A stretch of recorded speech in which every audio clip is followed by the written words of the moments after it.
réaliser l'urbanisation en mer du territoire de la Principauté, Bouygues Travaux Publics a mis au point des méthodes constructives inédites visant à minimiser les atteintes du chantier à l'environnement.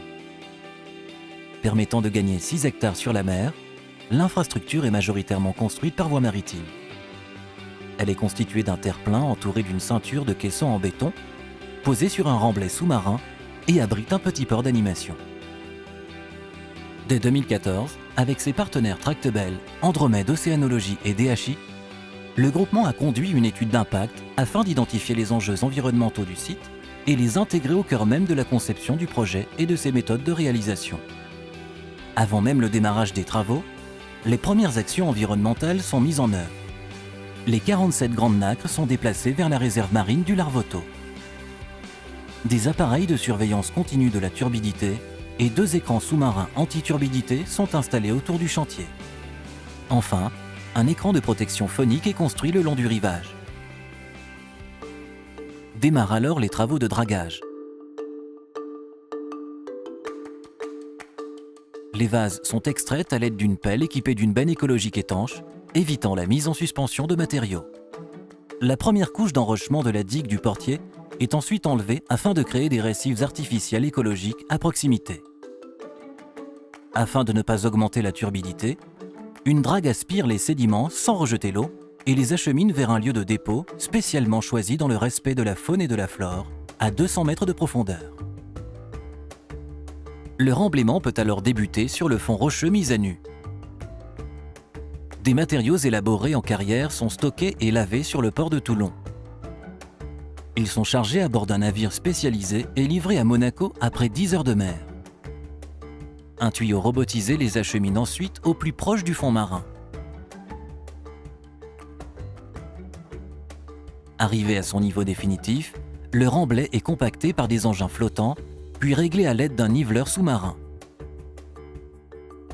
Durant toutes ces phases de travaux, les équipes de chantier apportent un soin particulier à la modération des émissions sonores et lumineuses pour en limiter l'impact sur les riverains.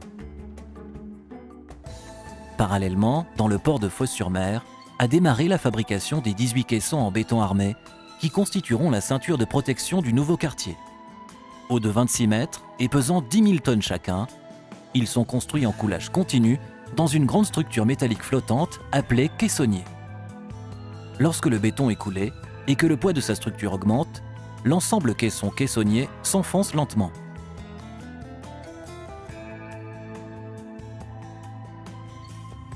Après mise en flottaison, les caissons sont achevés, préparés puis remorqués vers Monaco pour être échoués sur le remblai d'assises.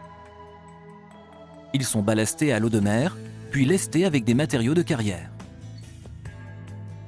Mise au point par les équipes de recherche et développement de Bouygues Travaux Publics, sa structure spécialisée Biocitive et des spécialistes de la restauration écologique, la façade des caissons est équipée de dispositifs destinés à accueillir la faune et la flore marine. Une fois la ceinture des caissons achevée, la construction du terre-plein démarre. Il est constitué de sable marin, extrait du nord de la Sicile par une drague aspiratrice refoulant un mélange de sable et d'eau qui décante à l'intérieur de la nouvelle enceinte. L'eau issue de cette décantation est pompée par la drague et n'est pas rejetée sur le site. Toutes ces précautions concourent encore à limiter la turbidité. Après d'ultimes travaux de renforcement, la plateforme est prête à accueillir le nouvel écoquartier. Il faudra 50 mois, dont 40 de travaux, aux équipes de Bouygues Travaux Publics et de ses partenaires pour mener à bien ce chantier ambitieux, essentiellement réalisé à partir de la mer. Les ouvrages maritimes éco-conçus et les récifs artificiels constitueront de nouveaux corridors écologiques. À proximité, le tombeau coralligène des Spélugues bénéficiera d'une opération de restauration. L'ensemble sera mis en cohérence, dans la durée, via le plan de gestion réalisé par la Principauté en coopération avec le groupement. Respectant les fortes contraintes environnementales du site, tant sur le plan naturel qu'urbain, cette réalisation offre à la Principauté l'opportunité d'un développement harmonieux dans le respect de l'homme et de la nature.